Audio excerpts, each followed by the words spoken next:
Hello students, welcome back to the YouTube channel of Akbar classes. Akbar classes के YouTube channel में आप सबका फिर से स्वागत है।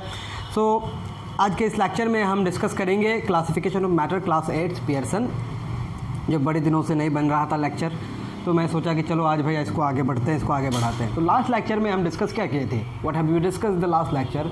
आई think we have discuss chemical classification of matter. So जब मैं कहता हूँ केमिकल क्लासिफिकेशन, आप सबको पता होगा कि केमिकल क्लासिफिकेशन का मतलब on the basis of the nature of particles किस तरह के किसी मैटर में हैं, उसके आधार पे, उसके बेसिस पे मैटर का क्लासिफिकेशन। आपके पास प्योर सब्सटेंस होते हैं और मिक्सचर होते हैं। प्योर सब्सटेंसेस को जब हमने फर्दर क्लासीफाई किया, प्योर सब्सटेंसेस को हमने जब फर्दर क्लासीफाई किया तो हमने पाया कि ये दो कैटेगरी में जाती है। एक को कहते हैं हम लोग कंपाउंड्स और एक को कहते हैं हम लोग एलिमेंट्स। ओके, एलिमेंट जैसा कि सोडियम है, ऑक्सीजन है, कैल्शियम है। कंपाउंड जैसा कि CaO है, कैल्शियम ऑक्साइड है, H2O है। These are the compounds and these are the elements. Elements के कॉम्बिनेशन से क्या बनते हैं? कंपाउंड्स बनते हैं। And I have discussed in detail. So elements को अगर हम फर्दर क्लासीफाई करें, what if we classify elements further, तो एलिमेंट्स को क्लासीफाई फर्दर करने के लिए हमारे पास कुछ आधार होने चाहिए। तो सबसे पहले एलिमेंट्स को जो क्लासीफाई किया गया है on the basis of their physical properties. किसके बेसिस पे? फिजिकल प्रॉपर्टीज़ के बेसिस पे।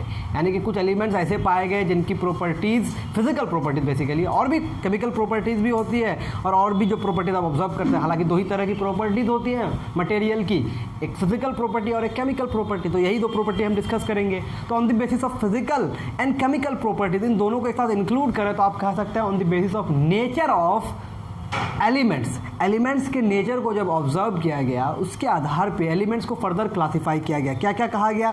On the basis of the nature, on the basis of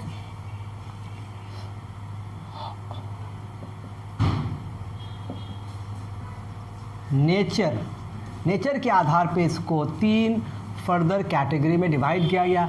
एक को हम कहते हैं मेटल्स, एक को हम कहते हैं नॉन मेटल्स। आपने ये नाम तो ज़रूर सुना ही होगा, इसमें कोई बात है ही नहीं। और तीसरी कैटेगरी आती है मेटलॉइड्स। ओके, अब हमें जानना ये है कि ये मेटलॉइड्स क्या होते हैं, ये मेटल्स क्या होते हैं और ये नॉन मेटल्स क्या होते हैं। अब अलग से इसका कोई डेफिनेशन नहीं है, इनकी प्रॉपर्टीज़ इनकी डेफिनेशन है। यानी कि जब हम लोग मेटल्स की प्रॉपर्टी डिस्कस करेंगे, मेटलॉइड्स की प्रॉपर्टी डिस्कस करेंगे और नॉन मेटल्स की प्रॉपर्टी डिस्कस करेंगे तो हमारे लिए बातें क्लियर हो जाएंगी। तो मेटल्स में क्या क्या प्रॉपर्टीज़ है और नॉन मेटल्स में क्या क्या प्रॉपर्टीज़ है, लेट्स डिस्कस। ओके, चलो शुरू करते हैं। हालांकि इसके लिए हमें आपकी बुक में एक बहुत बड़ा सा टेबल बना हुआ है, हम एक एक करके डिस्कस करेंगे। पहले मेटल्स डिस्कस कर लेंगे, फिर नॉन मेटल्स डिस्कस कर लेंगे। शुरू करते हैं मेटल से। ओके, क्योंकि आपने एटॉमिक स्ट्रक्चर पढ़ रखा है तो you must have the knowledge of electronic configuration. तो हम लोग मेटल्स और नॉन मेटल्स के इलेक्ट्रॉनिक कन्फिग्रेशन से मामला शुरू करते हैं, फिर देखते हैं। यानी कि हम सबसे पहले चेक करेंगे इलेक्ट्रॉनिक कन्फिग्रेशन ऑफ मेटल्स। देखते हैं इलेक्ट्रॉनिक कन्फिग्रेशन मेटल्स का। कुछ एग्जांपल्स लेते हैं मेटल का, जैसा कि एक मेटल है लिथियम, एक मेटल है सोडियम, एक मेटल है मैग्नीशियम, एक मेटल है कैल्शियम, एक मेटल है potassium. I think this is enough. एक मेटल है आयरन। कुछ हम मेटल्स ले लिए। अब इन सब के atomic numbers you should remember, 30 तक तो मैंने कहा था आपको कि आपको याद रखने हैं। इसका एटॉमिक नंबर होता है 3, hydrogen, helium, lithium. Then sodium का एटॉमिक नंबर होता है 11, मैग्नीशियम का 12, कैल्शियम का होता है 20 और पोटेशियम का होता है कितना? 19 और आयरन का होता है 26। ओके, इलेक्ट्रॉनिक कन्फिग्रेशन करते हैं। Electronic configuration, arrangement of electrons in differential. जिन्होंने इलेक्ट्रॉनिक कन्फिग्रेशन नहीं पढ़ा है, प्लीज़ जाइए आप पिछले चैप्टर में एटॉमिक स्ट्रक्चर, वहाँ पे सारे लेक्चर्स उसको देख लें। और specially electronic configuration which is very very basic concept of chemistry. पहला शेल में 2, दूसरा में 1। Okay, this is called valence electron. Electron present in the last shell is called valence electron. Sodium का 2, 8, 1, मैग्नीशियम का 2, 8, 2, कैल्शियम का 2, 8, 8, 2, potassium का 2, 8, 8, 1, iron का 2, 8, यहाँ 2 और यहाँ कितना बचा भाई? 26 में से 8 2 10 और 2 12, तो यहाँ होना चाहिए 14। ठीक है, this is the electronic configuration. इसके अलावा एक और एलिमेंट लेते हैं एल्युमिनियम। ओके, कितना मिला भाई? 2 8 1। सब में कॉमा लगाने ताकि आपको पता चले कि अलग अलग शेल की बात हो रही है। तो अगर आप वैलेंस इलेक्ट्रॉन को ऑब्जर्व करेंगे, if you observe the number of valence electron, आपको क्या मिला? 1 1 2 2 1 2, है ना? एल्युमिनियम का सॉरी यहाँ 3 होगा। समझ में आ रही बात? तो आपको मेटल्स के लिए इलेक्ट्रॉनिक कन्फिगरेशन करने पर पता क्या चला कि इसके पास वैलेंस इलेक्ट्रॉन क्या होते हैं, क्या होते हैं भाई? तो आप देखेंगे इलेक्ट्रॉनिक कन्फिगरेशन करने पे पता चला number of valence electron, number of valence electrons for metals is going to be 1 2 and 3। ये 3 नंबर्स होंगे। क्या होंगे? 1 2 and 3। अब वैलेंस इलेक्ट्रॉन के आधार पे वैलेंसी निकाल लेते हैं आप। तो वैलेंसी भी इसकी क्या निकल के आती है? जितना वैलेंस इलेक्ट्रॉन उतनी ही वैलेंसी, 1 2 या फिर 3। अब ये वैलेंसी क्यों होती है 3? तो हमें जानना पड़ेगा formation of ion, formation of ions from metal से किस तरह के आयन्स बनते हैं। जैसा कि हमारे पास है एक मेटल जिसका नाम है सोडियम, Na। ओके, Na के पास इलेक्ट्रॉनिक कन्फिगरेशन 2 8 1 है। और आप सबको पता है कि ऑक्टेट इलेक्ट्रॉनिक कन्फिगरेशन अचीव करना चाहता है। क्या करना चाहता है? Octet electronic configuration. तो ऑक्टेट अचीव करने के लिए एक इलेक्ट्रॉन को क्या करना पड़ेगा? लूज़ करना पड़ेगा। एक इलेक्ट्रॉन लूज़ कैसे करेगा भाई? सोडियम एक इलेक्ट्रॉन जब लूज़ करेगा तो यहाँ +1 इलेक्ट्रॉन लिखेंगे, यानी कि एक इलेक्ट्रॉन इसके हटा दिए। समझ में आ रही बात? अब एक इलेक्ट्रॉन हटा दिए तो यहाँ एक इलेक्ट्रॉन की कमी हो गई। एक इलेक्ट्रॉन की कमी हो गई मतलब यहाँ पर 2 और 8 इलेक्ट्रॉन बचे, यानी कि 10 इलेक्ट्रॉन बचे।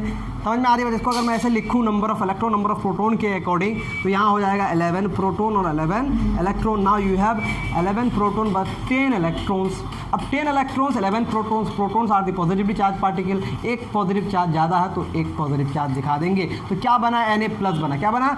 Na+। इसी तरह से अगर मैग्नीशियम को आप दिखाएंगे तो मैग्नीशियम के पास वैलेंस शेल में कितने इलेक्ट्रॉन्स है? 2। ये 2 इलेक्ट्रॉन लूज़ करेगा, Mg+2, और बन जाएगा 2 8 ऑक्टेट बन जाएगा आफ्टर लूजिंग 2 इलेक्ट्रॉन्स।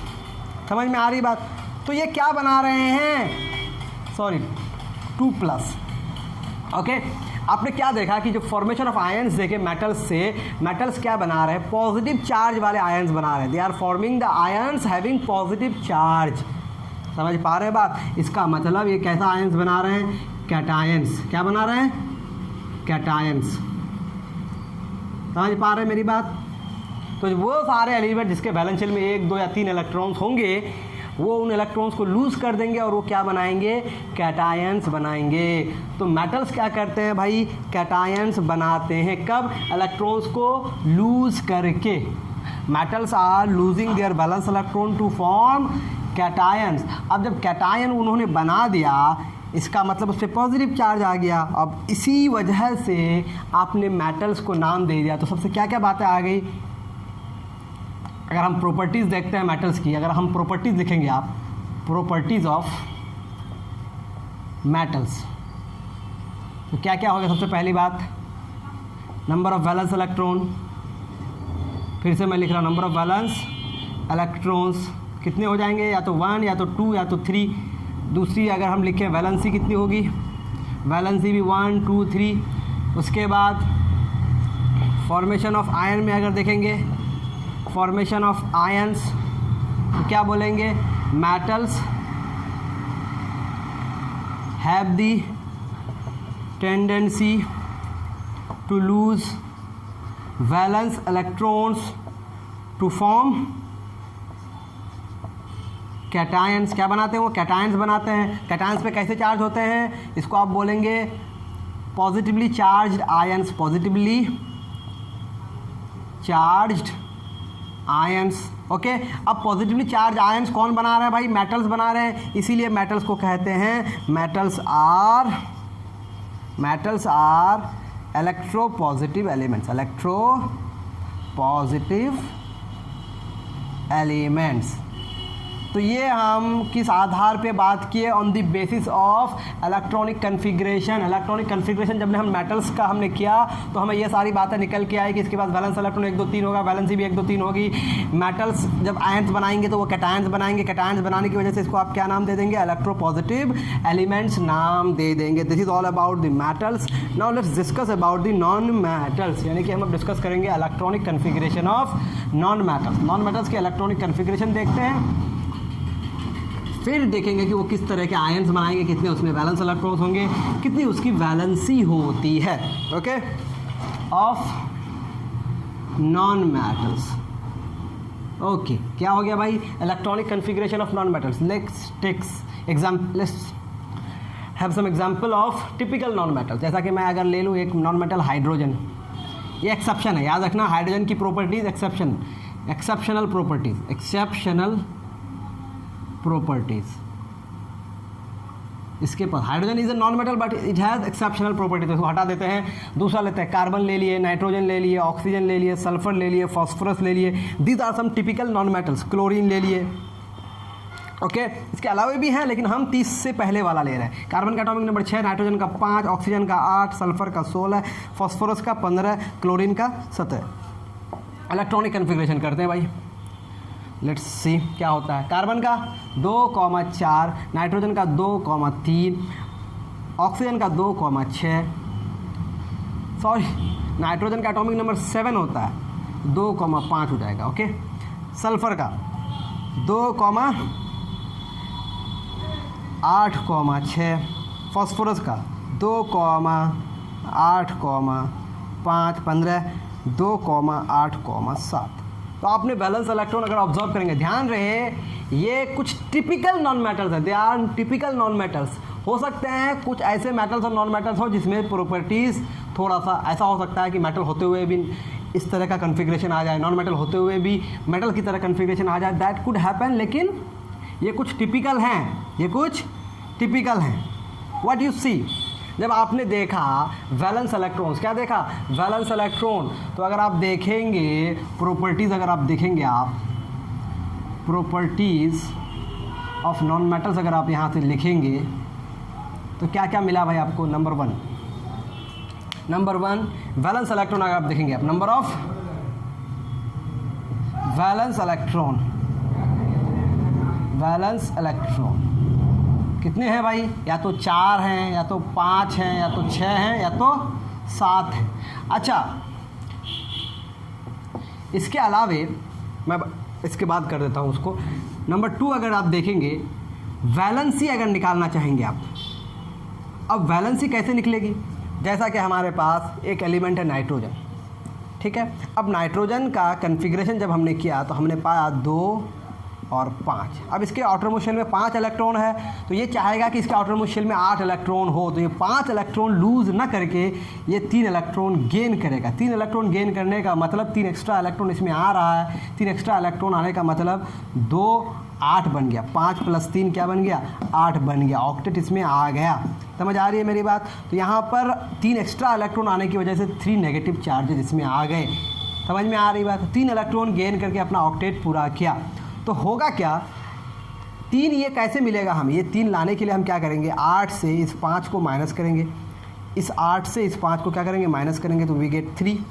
और ये 3 इसकी वैलेंसी होगी, ये 3 इसकी क्या होगी, वैलेंसी। तो जब भी आपके पास नॉन मेटल्स होंगे और वैलेंस इलेक्ट्रॉन 4 हो या 5 हो या 6 हो या 7 हो, इसकी वैलेंसी निकालने के लिए क्या करेंगे, 8 minus valence electron. 8 minus valence electron करने से 8 माइनस 4 कितना निकल के आएगा, तो हमें वैलेंसी क्या क्या निकल के आएगी, या तो 4 निकल के आएगी, 8 से 5 करेंगे तो 3 निकल के आएगी, 8 से 6 करेंगे तो 2 निकल के आएगी, 8 से 7 करेंगे तो या तो क्या निकल के आएगी, 1 निकल के आएगी। ये टिपिकल नॉन मेटल्स हैं जिसमें नॉन मेटल्स की प्रॉपर्टी हो रही है। अब हमने देखा कि एक नॉन मेटल हमने जब उठाया तो ये नॉन मेटल क्या क्या इलेक्ट्रॉन गेन करके क्या बनाया, एनायन बनाया। I think you should copy this. हम इधर इसको हटा देते हैं, ज़्यादा एग्जाम्पल्स तो नहीं लेंगे हम लोग, इसीलिए आगे इधर पढ़ते हैं। तो अगर तीसरी प्रॉपर्टी लिखेंगे आयंस में, तो non metals have the tendency to form anion by gaining electrons. Electrons को गेन करके क्या बनाते हैं? एनायंस बनाते हैं। और एनायंस जो बनाएंगे, एनायन इसको बोलेंगे, दिस इज कॉल्ड एनायन। ऐसा आयन जिस पे नेगेटिव चार्ज है उसको हम लोग बोलते हैं एनायन। ओके, एनायन का मतलब क्या हो गया? नेगेटिवली चार्ज्ड आयन को बोलेंगे एनायन। ओके, अब ये एनायन कौन बना रहा है भाई? नॉन मेटल्स बना रहे हैं। इसका मतलब नॉन मेटल्स के पास इलेक्ट्रॉन नेगेटिविटी है, वो इलेक्ट्रॉन को गेन करना चाहता है, इसीलिए बोलेंगे non metals. Non metals are electronegative, non metals are electronegative elements. I think यहाँ तक बातें क्लियर हो गई। तो on the basis of electronic configuration ये सारा मामला क्लियर हो गया। नाउ अब थोड़ा सा आगे बढ़ते हैं। Okay, what about the noble gases? क्या नोबल गैसेस मेटल्स है कि नॉन मेटल्स है? Noble gases, noble gases, noble gases क्या हैं? तो all the noble gases are, all the noble gases are, all the noble gases are non metals. ये सारे के सारे क्या हैं? नॉन मेटल्स हैं। नॉन मेटल्स होने के बावजूद इसमें नॉन मेटल्स की प्रॉपर्टीज़ नहीं होती है, क्योंकि ये सारे के सारे गैस है, सारे के सारे गैस हैं। ओके, अब देखें नोबल गैसेस क्या होंगे। नोबल गैसेस, नोबल गैसेस में आपके पास हीलियम है, नियोन है, आर्गन है, क्रिप्टन है, जेनन है और रेडन है। ओके, अगर इसका एटॉमिक नंबर लिखे तो 2, इसका 10, इसका 18, इसका हो जाता है आपका 36, इसका हो जाता है 54, इसका हो जाता है 86। ओके, अगर इलेक्ट्रॉनिक कन्फिग्रेशन करेंगे तो मिलेगा पहला में 2, दूसरा में 2, 8, तीसरा में 2, 8, 8, चौथा में 2, 8, ओके, 18 एंड 8, 2, 8, 18, 18 फिर 8। इसमें अगर देखेंगे 2, 8, 18, उसके बाद यहाँ हो जाएगा फिर से 18 और यहाँ हो जाएगा 32 और यहाँ हो जाएगा 8। आप काउंट करके देख सकते हैं 86 हो रहा है कि नहीं। 18, 18, 36, 36 और 18 54, 54 प्लस 32 86। तो ये 86 हो गए। सब में क्या देख रहे हैं आप? Balance electron. इसको छोड़ के, हीलियम को छोड़ के, हीलियम को छोड़ के, हीलियम पहला शेल में है और पहला शेल में सिर्फ 2 ही इलेक्ट्रॉन हो सकते हैं। तो हीलियम को छोड़ के बाकी सब में कितने इलेक्ट्रॉन्स हैं? 8 इलेक्ट्रॉन्स हैं। तो इसको हम कहते हैं ऑक्टेट। क्या कहते हैं? ऑक्टेट। और ऑक्टेट के बारे में आप सबको पता है, octet electronic configuration, this is octet electronic configuration. अब ऑक्टेट है मतलब ये इलेक्ट्रॉन गेन भी नहीं करेगा, इलेक्ट्रॉन लूज भी नहीं करेगा। इसीलिए नोबल गैसेस की वैलेंसी क्या होगी? नोबल गैसेस की वैलेंसी अगर आप देखेंगे क्या करेंगे? 8 minus balance electron. 8 minus balance electron का मतलब क्या होगा? 8 माइनस 8 मतलब 0। तो नोबल गैसेस की वैलेंसी क्या हो गई? 0। नोबल गैसेस की वैलेंसी क्या हो गई? 0। और उसके वैलेंस इलेक्ट्रॉन कितने हैं? 8 8 8 8 हैं, एक्सेप्ट हीलियम। और हीलियम की भी वैलेंसी 0 है, याद रखेंगे, क्योंकि इसका पहला शेल और पहला शेल में फुल इलेक्ट्रॉन्स भरे हुए हैं। तो या तो लूज करेंगे ना तो गेन करेंगे। आई थिंक आप समझ गए। ये कोई भी आयंस नहीं बनाएंगे, they are not forming any kind of ions. This is about the noble gases. चले, यहाँ तक तो बात हो गई। अब चलते हैं हम लोग physical properties of metals and non metals की तरफ। ठीक है भाई, physical properties of metals and non metals की तरफ देखें, क्योंकि ये बहुत ही याद रखने वाली बातें हैं, तो आपको बस याद कर लेनी है मेरे साथ। क्या डिस्कस करेंगे हम लोग? Physical properties. अब फिजिकल प्रॉपर्टीज़ आपको पता होना चाहिए, what are the physical properties. Physical properties ऐसी प्रॉपर्टीज़ को आप कहेंगे जिसको आप ऑब्जर्व कर सकते हैं। जैसा कि ये बोर्ड है, ये क्या है? स्मूथ है, तो this is the property that I can observe. ये एक रेड मार्कर है, ये एक ब्लैक मार्कर है। These are some of the properties that I can observe, and the properties which are observable and which are measurable, जिसको आप measure भी कर सकते हैं, उसको आप क्या नाम देते हैं? Physical properties. तो हम डिस्कस कर रहे हैं physical properties of metals and non metals. चले, आप भी हमारे साथ चले, एक का डिस्कस करते हैं। पहले मेटल्स का डिस्कस करते हैं, फिर नॉन मेटल्स का डिस्कस करते हैं। पहले हम लोग मेटल्स का डिस्कस कर लेते हैं, फिर नॉन मेटल्स का डिस्कस कर लेंगे। नॉन मेटल्स उतना ख़ास नहीं, असल है मेटल्स। मेटल्स की अगर सबसे पहले अगर हम देखेंगे फिजिकल स्टेट की बात अगर करें, फिजिकल स्टेट एंड हार्डनेस, दोनों अगर देखें तो फिजिकल स्टेट अगर आप मेटल्स का ऑब्जर्व करेंगे, if you observe the metals in daily life you find out metals are generally hard solids. ये जनरली क्या होते हैं? हार्ड सॉलिड्स होते हैं। तो metals are generally hard solids. Metals are generally hard solids, ये आप जानते हैं। मेटल्स कैसे सॉलिड्स होते हैं? Hard solids. मेटल्स तो सॉलिड्स हैं लेकिन ये सॉलिड्स हार्ड भी होते हैं, जैसा कि आयरन आपने देखा है, कॉपर देखा है, एल्युमिनियम देखा है। They have some strength, they are hard, उसको आसानी से आप कॉम्प्रेस नहीं कर सकते हैं। तो metals are generally hard solids. अब इसमें एक्सेप्शंस हैं, एक्सेप्शंस अगर आप देखेंगे तो पाएंगे कि नंबर 1 एक्सेप्शन अगर मैं लिखूं, मर्क्यूरी का नाम आपने सुना है, मर्क्यूरी जिसको Hg कहते हैं, is a liquid metal at room temperature. Room temperature में वो कैसा मेटल है? लिक्विड मेटल है। तो हमने कहा कि सारे मेटल्स क्या होते हैं? हार्ड सॉलिड्स होते हैं, लेकिन ये लिक्विड है।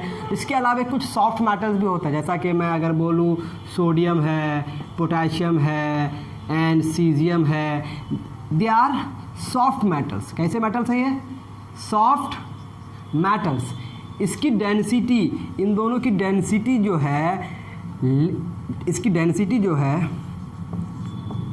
Less than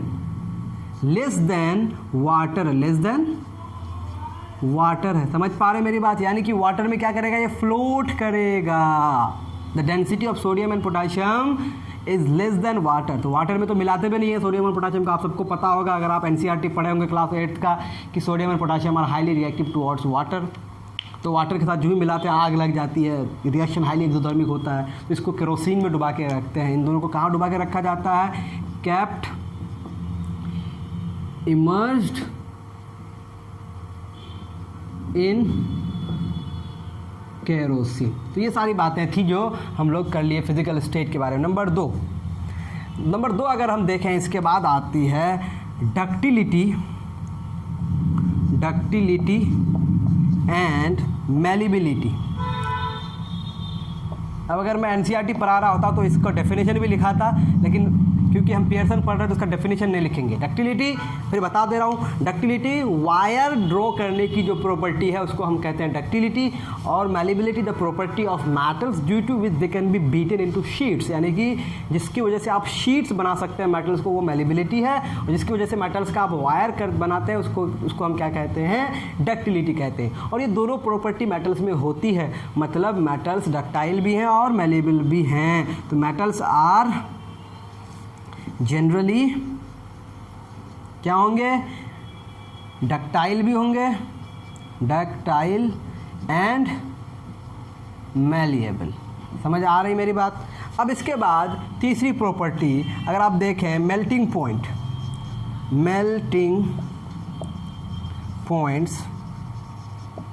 and boiling points. अगर हम मेल्टिंग पॉइंट्स और बॉइलिंग पॉइंट्स को ऑब्जर्व करेंगे मेटल्स का, तो they have really high melting and boiling point. समझ में आ रही बात? तो वेरी हाई। अब कुछ एक्सेप्शंस होंगे। एक्सेप्शन में क्या है? एक्सेप्शन में gallium have very low melting point बहुत ही कम है, बट ध्यान रहे, but very high boiling point. This is very special. Gallium को आप हाथ में रखेंगे वो पिघल जाएगा, लेकिन पिघलने के बाद तो बॉयल भी जल्दी होना चाहिए, बट ऐसा होता नहीं है। तो इसका बॉइलिंग पॉइंट एक्सेप्शनली हाई है। I don't know the value. अगर आपके पास मोबाइल फ़ोन तो है ही, जाहिर सी बात, आप सर्च करके देख लें what is the value of melting point and what is the value of boiling point of gallium. It is really interesting कि इसका बॉइलिंग पॉइंट बहुत ज़्यादा होता है लेकिन मेल्टिंग पॉइंट बहुत कम होता है। तो this was about the metals. आगे बढ़ते हैं। मेल्टिंग पॉइंट, बॉइलिंग पॉइंट हो गया। अब अगर आगे बढ़ें और भी प्रॉपर्टीज़ देखें मेटल्स की, स्पेशल प्रॉपर्टीज़ जो बहुत ही ख़ास प्रॉपर्टी है, वो है, चौथा शायद हो गया था तो पांचवा लिखते हैं हम लोग, मतलब heat and electrical conductivity, very very special property of metal, characteristic कह सकते हैं आप ख़ास मेटल्स के लिए। तो मेटल्स जो होते हैं they are the good conductor of heat as well as electricity. Metal से होकर हीट भी कंडक्ट होती है, इलेक्ट्रिसिटी भी कंडक्ट होती है, इसीलिए मेटल्स के वायर बनते हैं, मेटल्स के कुकिंग यूटेंसिल्स बनते हैं, because they are the good conductor of heat. तो मेटल्स जो हैं, metals are generally good conductor of heat and electricity. I think you are getting my point. Number 6 है sonority and luster. Sonority and lustre अगर आप देखें, sonority क्या है? Sonority metals जो रिंगिंग साउंड प्रोड्यूस करता है, जब मेटल्स को आप स्ट्राइक करते हो तो metals produce really ringing sound. And lustre metal have their special shiny surface that is called lustre. तो मेटल्स में लस्टर भी होता है, मेटल्स सोनोरिटी भी रखता है, मतलब मेटल सोनोरस भी है, मतलब वो रिंगिंग साउंड प्रोड्यूस करता है, और they have their shiny surfaces. तो मेटल्स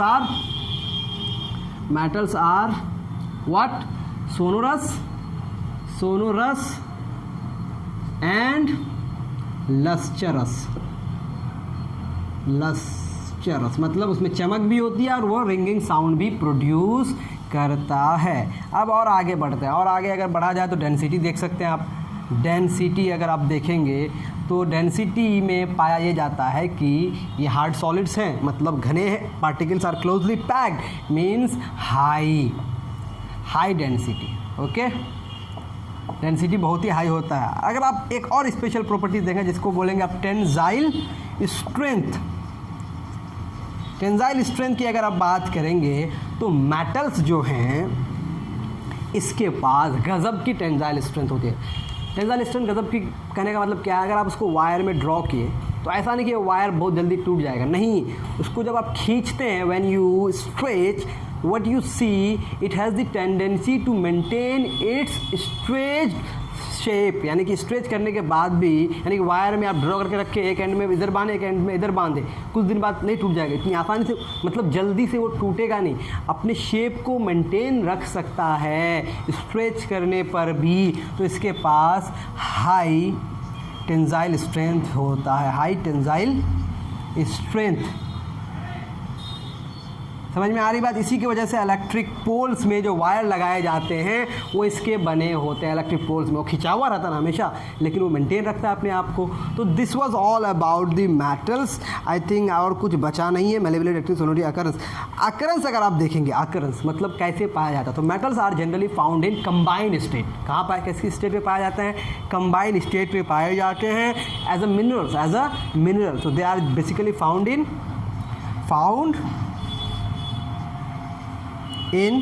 कंबाइंड स्टेट। इसको क्या करना पड़ता है? एक्सट्रैक्ट करना पड़ता है मिनरल्स के फॉर्म में, ठीक है। और उन स्पेशल मिनरल्स को कहा जाता है ओर्थ, जो आप स्पेशली जब मेटल्स नॉन मेटल्स को पढ़ेंगे हायर क्लासेस में तब आप इसको सीखेंगे। This was about metals. अब नॉन मेटल्स के बारे में क्या कहा जा सकता है? तो नॉन मेटल्स में ये सारी प्रॉपर्टीज़ बिल्कुल नहीं होती है। थोड़ा सा डिस्कस कर लेते हैं नॉन मेटल्स के फिजिकल स्टेट के बारे में। चले देख लेते हैं हम लोग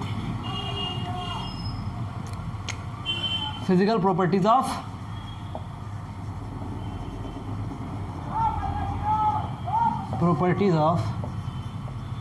नॉन मेटल्स की फिजिकल प्रॉपर्टीज अगर आप देखेंगे तो क्या क्या मिलेगा आपको? देखें आप, सबसे पहले अगर फिजिकल स्टेट देखें आप, फिजिकल स्टेट बहुत ही खास है। इसमें एक लिक्विड भी है, लिक्विड नॉन मेटल भी है। एक लिक्विड नॉन मेटल आपके पास ब्रोमीन है, ओके, सॉलिड्स भी हैं, और हमारे पास 11 गैसेस हैं जो सारे के सारे नॉन मेटल्स हैं। अब गैसेस में कौन सा है?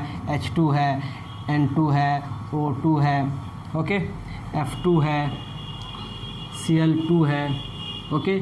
उसके बाद आपके पास आता है हीलियम, नियोन, आर्गन, क्रिप्टन, जेनन, रेडन, ये सारे के सारे क्या हैं, गैस हैं। अब सॉलिड्स में क्या है, सल्फ़र है, फास्फोरस है, आयोडीन है, okay, phosphorus P4, sulphur S8, these are the solids, okay. तो कुछ सॉलिड्स, कार्बन है, कार्बन का अलग अलग फॉर्म होता है, आप सबको पता है, ग्रेफाइट है कार्बन का फॉर्म, डायमंड है।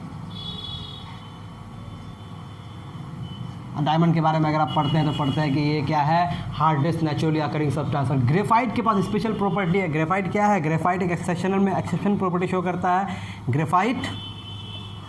ग्रेफाइट क्या है, one of the allotrope of carbon, carbon का ही एक रूप है अलग सा, जिसको हम लोग कार्बन ही कह सकते हैं। तो graphite is a good conductor of electricity, इसीलिए इससे इलेक्ट्रोड्स बनाए जाते हैं। अगर दूसरा देखें आप आयोडीन के बारे में, आयोडीन एक सॉलिड है और इसमें चमक होती है, मतलब ये शाइनी है, लस्चरस है, तो I2 इज़ लस्चरस, ओके। ये ख़ास बात है, ये मेटल की प्रॉपर्टी है लेकिन इसमें है। अब नॉन मेटल की बाकी प्रॉपर्टीज़ क्या होंगे, नॉन मेटल्स जो होंगे आर जनरली क्या हो जाएंगे, non malleable, okay, non ductile, okay, non sonorous, मैं क्या लिखूँ सारा, non sonorous, non lustrous, bad conductor of heat and electricity. तो ये सारी प्रॉपर्टीज़ किसकी हो जाएंगी, नॉन मेटल्स की हो जाएंगी। तो ये था हमारा मेटल्स और नॉन मेटल्स के बारे में। अब अगर आगे हम बढ़ें, आगे बढ़ने पे हमें दिखता क्या है, आगे बढ़ने पे हमें दिखता है मेटलॉइड्स। तो सबसे पहले हम मेटलॉइड्स को देख लेते हैं और ये मेटलॉइड्स होते क्या हैं वो भी देख लेते हैं। चले, नॉन मेटल्स में वो सारी प्रॉपर्टीज़ नहीं होगी जो मेटल्स में होंगी, ठीक है। तो नॉन मेटल्स का फिजिकल स्टेट हमने देखा, फिर non metals are the bad conductor of heat and electricity, non sonorous, non lustrous, non ductile, non malleable, क्योंकि ये सारे मोस्टली गैसेज है ना। तो गैस में सॉलिड की प्रॉपर्टी कहाँ से आएगी, malleability, ductility, sonority, these are the properties of solids. Liquids में ये, गैसेज में ये प्रॉपर्टीज़ नहीं आती है। अब हमारे पास आते हैं मेटलॉइड्स, ओके। मेटलॉइड्स क्या हैं, जिसके पास मेटल्स की भी प्रॉपर्टीज़ होती है और नॉन मेटल्स की प्रॉपर्टीज़ होती है, having both the properties of, देखिए ये सारी बातें याद रखने वाली है, metals as well as non metals, यानी कि इसमें मेटल्स की भी प्रॉपर्टीज़ होंगी और नॉन मेटल्स की भी प्रॉपर्टीज़ होंगी। अब क्या क्या है आपके पास मेटलॉइड्स, आपके पास जर्मेनियम है, सिम्बोलाइज्ड एज Ge। उसके बाद आपके पास सिलिकॉन होगा Si। इसके अलावा आपके पास है एंटीमनी, इसको आप Sb कहते हैं, स्टीबियम इसका लैटिन नेम है। इसके अलावा सेलेनियम है Se, टेलुरियम है, इसको आप कहते हैं Te। ये सारे मेटलॉइड्स हैं जिसके पास मेटल्स की भी प्रॉपर्टीज़ होंगी और नॉन मेटल्स की भी प्रॉपर्टीज़ होंगी। If you look at your book, आप देखते हैं कि जर्मेनियम इज़ अ सेमीकंडक्टर, जब टेम्परेचर बढ़ाएंगे तो सेमीकंडक्टर, कंडक्टिविटी किसकी प्रॉपर्टी है, मेटल्स की प्रॉपर्टी है, तो जर्मेनियम के पास कंडक्टिविटी आ जाती है। उसी तरह से जर्मेनियम का जब ऑक्साइड बनता है वो क्या है, एसिडिक नेचर का होता है। आपने पढ़ा है कि एसिडिक ऑक्साइड किसके होते हैं, नॉन मेटालिक ऑक्साइड्स के, मतलब वो प्रॉपर्टी क्या होगी, नॉन मेटल की होगी। तो मेटल्स की इसी तरह से मेटल्स की भी प्रॉपर्टीज इसमें है और नॉन मेटल्स की भी प्रॉपर्टीज इसमें है। जिस तरह से अगर मैं एंटीमनी को उठाऊँ, एंटीमनी क्या है, ग्रे कलर्ड एंटीमनी के अलग अलग रूप होते हैं, अलग अलग एलोट्रोप्स होते हैं। अगर आप ग्रे कलर का एंटीमनी देखेंगे, that is a good conductor of electricity. उसी तरह से सेलेनियम भी इलेक्ट्रिसिटी को कंडक्ट करता है, तब उसका टेम्परेचर 475 केल्विन करते हैं। टेलुरियम में कुछ हद तक इलेक्ट्रिकल कंडक्टिविटी होती है। तो मेटल्स में जो प्रॉपर्टी है इलेक्ट्रिकल कंडक्टिविटी की, मेटलॉइड्स में भी ये थोड़ी थोड़ी है, इसीलिए वो मेटल की प्रॉपर्टी हो गई। और कुछ वो इस तरह के फॉर्म रखते हैं जिसकी वजह से उसमें नॉन मेटालिक प्रॉपर्टी होती है। जैसे आर्सेनिक का नॉन मेटालिक प्रॉपर्टी क्या है कि वो हाइड्राइड बनाता है, ASH3। जिस तरह से अमोनिया NH3, तो अमोनिया किसका हुआ, नाइट्रोजन का, nitrogen is a non metal. तो AS आर्सेनिक जो था वो किसके तरह बिहेव किया था? आर्सेनिक मैंने नहीं लिखा है क्या? चले आर्सेनिक भी लिख देता हूँ मैं, आर्सेनिक AS, ओके। अब ये क्या बनाता है? AsH3, ओके, AsH3 ये हो गया आर्सेनिक हाइड्राइड। आप सबको पता है NH3 होता है, NH3 में नाइट्रोजन हुआ, नाइट्रोजन कैसी प्रॉपर्टी रखता है? नॉन मेटल की प्रॉपर्टी रखता है।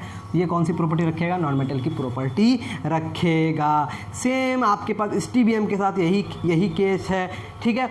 इसके अलावे आपके पास जो सेलिनियम है, सेलिनियम ये एलोट्रोप शो करता है। क्या शो करता है? एलोट्रोप। जिस तरह से कार्बन के एलोट्रोप हमने बताया आपको, कार्बन का ग्रेफाइट होता है और डायमंड होता है। Graphite and diamond are the allotropes of carbon. तो ये कार्बन क्या है? एक नॉन मेटल है। उसी तरह से सेलिनियम के पास भी इस तरह से क्या होते हैं? एलोट्रोप्स होते हैं, अलग अलग उसके फॉर्म होते हैं जो नॉन मेटल्स की प्रॉपर्टीज़ हैं। सल्फर, ये क्या नाम है? टेलुरियम जो आपके पास, टेलुरियम की प्रॉपर्टी किससे मैच करती है? सल्फर। और सल्फर क्या है? एक नॉन मेटल है। तो इस तरह से आप देख पाएंगे कि मेटलॉइड्स जो होते हैं they have both the properties of metals as well as non metals. तो मेटल्स की प्रॉपर्टीज़ भी हैं, नॉन मेटल्स की प्रॉपर्टीज़ भी हैं। मैं बार बार आपको कहता हूँ प्लीज़ आप अपनी किताब पढ़ें। इसके बाद जो है, इसके बाद आपकी बुक में दिया गया uses of metals and non metals. मैं ये डिस्कस कर देता हूँ, इसको बोर्ड में ना लिख के ऐसे ही डिस्कस कर देता हूँ ताकि आप भी मेरे साथ साथ पढ़ लें। तो सबसे पहले अगर मेटल्स में देखेंगे तो नाम सबसे पहले किसका आता है? आयरन का। Iron is very very hugely use metal. सबसे ज़्यादा यूज़ इसी का किया जाता है क्योंकि बड़े बड़े ब्रिजेस, बड़े बड़े बिल्डिंग्स इसी से बनते हैं। जो आपके बिल्डिंग का जो पूरा स्ट्रक्चर बनता है किस पे बनता है? आयरन के बेस पे बनता है। तो आयरन का यूज़ बहुत ज़्यादा होता है। इसका इस्तेमाल रॉड्स बनाने के लिए होते हैं, बिल्डिंग के पार्ट्स बनाने के लिए होते हैं, बड़े बड़े स्पेसक्राफ्ट के पास पार्ट्स बनाने के लिए होते हैं, ब्रिजेस बनाने के लिए इसका इस्तेमाल किए जाते हैं। लेड अगर आप देखेंगे, लेड का इस्तेमाल, लेड मतलब जिसको आप शीशा कह सकते हैं, इसका इस्तेमाल एज अ कंटेनर किया जाता है क्योंकि ये नॉन रिएक्टिव मेटल है एक तरह से। जनरली ये लो टेम्परेचर में चीज़ों से रिएक्ट नहीं करता है, तो केमिकल्स वगैरह को कंटेन करने के लिए इसका इस्तेमाल किया जाता है। और इसका इस्तेमाल ऑटोमोबाइल बैटरी में भी किया जाता है। ऑटोमोबाइल बैटरी मतलब गाड़ियों की बैटरी में। मैग्नीशियम आप सबको पता है कि मैग्नीशियम जब जलता है, क्लास 7 में you must have studied that magnesium, when magnesium Burns it gives you a white dazzling flame. ओहो, बस ज़बरदस्त, खूबसूरत सा। तो इसका इस्तेमाल फायर वर्क्स में किया जाता है, मतलब खूबसूरती के लिए, अच्छा दिखने के लिए, कभी कभी सेलिब्रेशन वगैरह में, ओके। और इसका इस्तेमाल एक रिड्यूसिंग एजेंट के तरह किया जाता है मेटल के एक्सट्रैक्शन प्रोसेस में, जो आप हायर क्लासेस में डिस्कस करेंगे। एल्युमिनियम थोड़ा सा लाइट मेटल है other then in compared with other metals, तो इसीलिए इसका इस्तेमाल एयरक्राफ्ट में किया जाता है, ओके। इसका इस्तेमाल कंटेनर, फूड कंटेनर में भी किया जाता है। और आप अगर देखेंगे इलेक्ट्रिक ट्रांसमिशन केबल्स में भी इसका इस्तेमाल किया जाता है। जिंक, आप सबको पता है, क्लास 7 में आपने पढ़ा है कि आयरन में रस्टिंग होती है, तो रस्टिंग को प्रिवेंट करने के लिए आयरन के सरफेस पे एक जिंक का लेयर चढ़ाते हैं विच इज़ कॉल्ड गैल्वेनाइजेशन। तो जिंक का इस्तेमाल किस में किया जाता है? आयरन के गैल्वेनाइजिंग में, आयरन को रस्टिंग से बचाने के लिए। और जो ड्राई सेल्स होते हैं, जैसा कि घड़ी में जो बैटरी लगती है, ओके, टॉर्च में जो बैटरी लगती है, they are called dry cells. Dry cell में जो कैथोड बना होता है, जो काला वाला पार्ट होता है, that is made up of zinc. Copper का इस्तेमाल तो बहुत ज़्यादा होता है। कॉपर का इस्तेमाल बर्तन बनाने के लिए होता है, होम यूटेंसिल्स बनाने के लिए होता है। और कॉपर का इस्तेमाल इलेक्ट्रिकल वायर्स बनाने के लिए होता है, इलेक्ट्रिकल गैजेट्स बनाने के लिए होता है, as copper is a very very good conductor of electricity. Now let's have a look on some non metals. जो नॉन मेटल्स की बात आएगी तो ऑक्सीजन दूर नहीं जाएगा। तो ऑक्सीजन का इस्तेमाल सांस लेने के लिए, सांस लेने का मतलब रेस्पिरेशन में इसका इस्तेमाल होता है, यानी कि हमारा जो लिविंग बीइंग्स में जो one of the essential life process है दैट इज़ रेस्पिरेशन, और रेस्पिरेशन ऑक्सीजन के बिना नहीं हो सकता है। तो रेस्पिरेशन में ऑक्सीजन का यूज़ होता है। उसी तरह से एक और भी बहुत ही इंपॉर्टेंट प्रोसेस जो होना ज़रूरी है एनर्जी प्रोड्यूस करने के लिए, that is combustion. And combustion को सपोर्ट कौन करता है? ऑक्सीजन। तो oxygen is a supporter of combustion and oxygen is essential for respiration, जिसको रेस्पिरेशन आप कहते हैं। नाइट्रोजन में ऑक्सीजन है, ओके। ऑक्सीजन तो आपको अभी भी हम बताए, oxygen is highly reactive element, okay. Gas भी कह सकते हैं, एलिमेंट तो है ही वो। तो hydrogen is highly reactive gas. तो उसकी रिएक्टिविटी को कम करने के लिए कुछ होना पड़ेगा। तो नाइट्रोजन आप सबको पता है एयर में 78% नाइट्रोजन है, 21% ऑक्सीजन है। तो ये 78% नाइट्रोजन ऑक्सीजन की रिएक्टिविटी को डाइल्यूट करता है। तो ऑक्सीजन नाइट्रोजन एक इनर्ट गैस है, वो रिएक्ट नहीं करता है, इसीलिए वो ऑक्सीजन की एक्टिविटी को घटाता है, कम करता है। ओके, और इसका इस्तेमाल आप चिप्स के पैकेट वगैरह में एज अ फूड प्रिजर्वेटिव करते हैं, क्योंकि ये एक एंटीऑक्सीडेंट है, ऑक्सीजन को जुड़ने से बचाता है। क्योंकि चीज़ें जब ख़राब होती है, क्यों ख़राब होती है? Because of the reaction with oxygen. तो ऑक्सीजन से रिएक्ट नहीं करने के लिए उसके चारों तरफ क्या कर दीजिए, आप नाइट्रोजन डाल दीजिए। तो इसीलिए चिप्स के पैकेट्स वगैरह में नाइट्रोजन गैस को फ्लश किया जाता है, ताकि आपका चिप्स क्या रहे, क्रिस्पी रहे, और वो क्या रहे, ऑक्सीजन से रिएक्ट ना करे। ओके, चलें आगे बढ़ते हैं। सल्फर एक बहुत ही एक्सीलेंट इंसेक्टिसाइड और फंगिसाइड है। इंसेक्टिसाइड कीड़ों को मारने के लिए और फंगस को हटाने के लिए इसका इस्तेमाल किया जाता है। और एक बहुत ही स्पेशल बात क्या है, जो रबर होते हैं, natural rubber is very soft. Natural rubber is soft. Natural rubber जो होते हैं, नेचुरल रबर जो होता है ये क्या है, सॉफ्ट होता है। ओके, अब क्या हुआ, एक लैब में, अमेरिका में एक लैब में इस रबर में क्या हुआ, सल्फ़र मिक्स हो गया एक्सीडेंशियली। टेम्परेचर बढ़ गया था। जाहिर सी बात है, जो लोग साइंटिस्ट होते हैं उसके लैब में बहुत तरह की चीज़ें होती हैं। रबर पे उनका एक्सपेरिमेंट चल रहा था, सल्फ़र उसके कमरे में था। सल्फ़र किसके साथ मिक्स हो गया, रबर के साथ। और जब उसको ठंडा किया गया तो वो हार्ड हो गया। यानी कि रबर को सॉफ्ट से हार्ड बनाने के लिए किसका इस्तेमाल किया जाता है, सल्फ़र का। And that very process is called vulcanisation of rubber. Rubber के वल्केनाइजेशन में मतलब रबर को हार्ड बनाने के लिए किसका इस्तेमाल किया जाता है, सल्फ़र का इस्तेमाल किया जाता है। आयोडीन की बात आएगी तो आयोडीन, नमक के बारे में तो आपकी बात आएगी। आयोडीन नमक का मतलब नमक आयोडीन नहीं है। आयोडीन का इस्तेमाल नमक में किया जाता है, मिलाया जाता है। क्यों? क्योंकि आयोडीन की कमी से बहुत तरह की बीमारी हो जाती है, गॉइटर हो जाता है। आप पुराने ज़माने में लोगों का गला फूल जाता था, पैर फूल जाते थे। ऐसा क्यों होता था? That very illness is called goitre. तो गॉइटर से बचाने के लिए आपके बॉडी में आयोडीन की कमी हो जाती थी। तो इस आयोडीन की कमी को पूरा करने के लिए जो हेल्थ डिपार्टमेंट के लोग हैं उन्होंने क्या किया, नमक में, क्योंकि नमक हर दिन हर इंसान खाता है, तो उसमें कुछ अमाउंट आयोडीन मिला दिया जाता है। तो आजकल लोगों को बीमारी नहीं होती है। तो एज अ मेडिसिन उसका इस्तेमाल किया जाता है। और आयोडीन का इस्तेमाल एंटीसेप्टिक लिक्विड की तरह भी किया जाता है। कैसे? अल्कोहल में आयोडीन को मिला दिया जाता है, जिसको आप कहते हैं tincture of iodine, ethanol plus iodine. That very solution is tincture of iodine. And tincture of iodine is used as what, as an antiseptic liquid. आप कभी कभी लोग एक्सीडेंट कर जाते हैं तो छाले वगैरह जो पड़ते हैं उसमें एक लाल कलर का लिक्विड लगा होता है, that very red colour liquid, red बहुत ही पिंक टाइप से होता है, and that is tincture of iodine. Okay,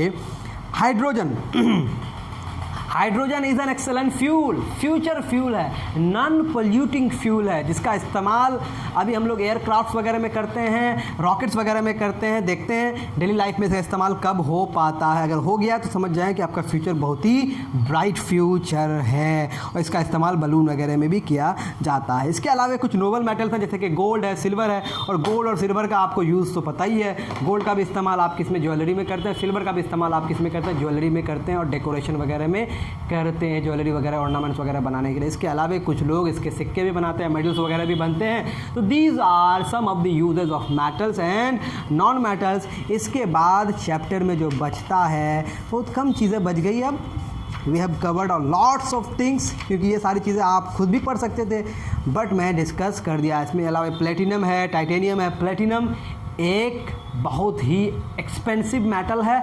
इसका इस्तेमाल तो होता ही है ज्वेलरी वगैरह बनाने के लिए, बहुत ही बड़े बड़े लोग करते हैं। इसके अलावा it is a catalyst. Now what is this catalyst? Catalyst किसी केमिकल रिएक्शन के रेट को बढ़ाता है, किसी केमिकल रिएक्शन को होने में मदद करता है, दैट इज़ कॉल्ड कैटलिस्ट। इसका इस्तेमाल कैटलिस्ट में की तरह भी किया जाता है। नेक्स्ट हम लोग मिक्सचर को डिस्कस करेंगे। कंपाउंड्स आई होप हमने डिस्कस कर ही लिया है। तो मिक्सचर को डिस्कस करेंगे, मिक्सचर के टाइप्स को डिस्कस करेंगे, एलॉयज़ को डिस्कस करेंगे, फिर मिक्सचर के कंपोनेंट्स को सेपरेट भी करेंगे। I think you have enjoyed this lecture. अगर आपको पसंद आया तो प्लीज़ लाइक करें, शेयर करें, कॉमेंट करें, हमारे चैनल को सपोर्ट करें। जिस तरह से भी हो प्लीज़ सपोर्ट अस, और अपने दोस्तों को शेयर करना ना भूलें। और जितने सारे लेक्चर्स क्लास 8th के अवेलेबल हैं चैनल पे, please go through all those lecture. Thank you very much.